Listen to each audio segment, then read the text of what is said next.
മോദിയെ പുകഴ്ത്തിയില്ല. അദ്വാനിയുടെ പിറന്നാളിന് പോയത് സംസ്കാരത്തിന്റെ ഭാഗമെന്ന് തരൂർ. പ്രധാനമന്ത്രി നരേന്ദ്രമോദിയെ പുകഴ്ത്തിക്കൊണ്ടുള്ള പ്രസ്താവനകളും പരാമർശങ്ങളും നടത്തിയിട്ടില്ലെന്ന് കോൺഗ്രസ് നേതാവ് ശശി തരൂർ.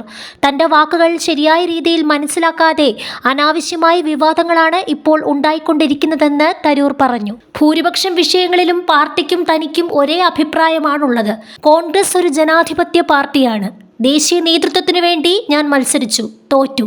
അതോടെ ആ കഥ തീർന്നു. 17 വർഷമായി ഈ പാർട്ടിയിൽ പ്രവർത്തിച്ച ശേഷം തെറ്റിദ്ധാരണയുടെ പുറത്തേക്ക് പോകേണ്ടതില്ല.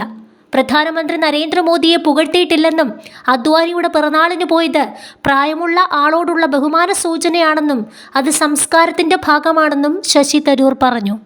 98 വയസ്സായ ഒരു മനുഷ്യന്റെ പിറന്നാളിന് അല്പം മര്യാദ കാണിച്ചു എന്നേ ഉള്ളൂ. രാഹുൽ ഗാന്ധി അടക്കം അക്കാര്യം ചെയ്തിട്ടുണ്ട്.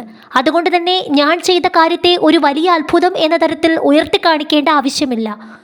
പ്രായമായവരെ ബഹുമാനിക്കുകയും അവരോട് മര്യാദ കാണിക്കുകയും ചെയ്യുന്നതാണ് നമ്മുടെ സംസ്കാരം. പ്രധാനമന്ത്രി മോദി പ്രസംഗിച്ച വേദിയിൽ ഞാനും ഉണ്ടായിരുന്നു. അദ്ദേഹത്തിൻ്റെ സംസാരം കേൾക്കുകയും കാണുകയും ചെയ്തു. അതിനെക്കുറിച്ച് 2 വാക്ക് കുറിച്ചു. അതല്ലാതെ ഞാൻ എവിടെയാണ് അദ്ദേഹത്തെ പുകഴ്ത്തിയത്? സാമൂഹിക മാധ്യമത്തിൽ ഞാൻ പങ്കുവച്ച പോസ്റ്റ് കണ്ടാൽ ആർക്കും മനസ്സിലാക്കാവുന്നതേ ഉള്ളൂ അക്കാര്യം. ഞാൻ മോദിയെ പുകഴ്ത്തിയിട്ടില്ല, ശശി തരൂർ മാധ്യമങ്ങളോട് പറഞ്ഞു.